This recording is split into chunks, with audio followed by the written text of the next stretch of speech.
Kenalin, nama gue Tasya. Tasya and the Beer. Bercanda. Umur gue sekarang 24 tahun dan dulu gue kuliah di salah satu kampus swasta di Jakarta Selatan. Jujur, waktu masih awal semester, gue masih sulit buat nyari mie ayam. Nyari temen maksudnya.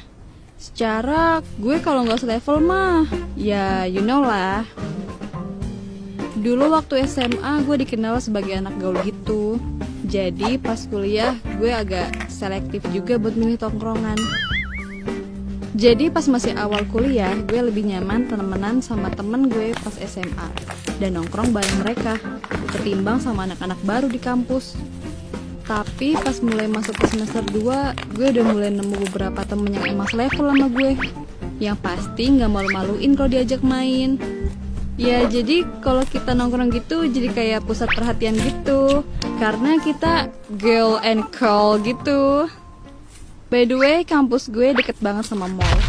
Jadi kalau habis balik kampus suka ngopi-ngopi dulu lah. Nah, kalau malam gue sama anak-anak biasanya hangout ke klub. Tipsy boleh, hangover jangan. Asik-asik. Dan sialnya lama-kelamaan gue gak bisa ngikutin lifestyle inner circle gue sendiri. Di sini gue sadar ketika gue terus-terusan ngikutin gengsi, hidup gue semakin tertekan. So, gue agak menjaga jarak dengan mereka.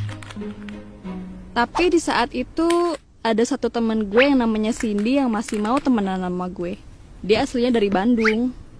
Selama ngampus di Jakarta, dia tinggal di apartemen yang menurut gue wah banget buat anak kuliahan. Dan dia make iPhone model terbaru. Kayaknya duit dia gak ada serinya. Bahkan saking akrabnya, gue sering tuh diajak main ke apartemennya dan suka nginep di sana. Kadang gue suka curhat ke dia kalau gue lagi bokeh. Makanya gak bisa main-main mulu. Tapi dia tetap ngajakin gue dan bayarin gue. Anaknya tuh royal banget.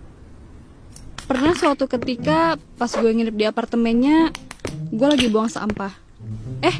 Gue gak sengaja lihat ada alat kontrasepsi di tempat sampahnya. Gue kaget dong. Tapi gue sih cuek-cuek aja, seolah gak lihat.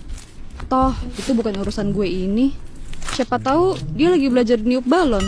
Ya kan? Selama ini Cindy emang tertutup sih perihal keluarganya. Bahkan ke gue sekalipun. Bahkan pas gue lagi asik main di tempat apartemennya, tiba-tiba ada telepon masuk. Mukanya sih happy banget pas angkat tuh telepon. Terus dia bilang gini ke gue,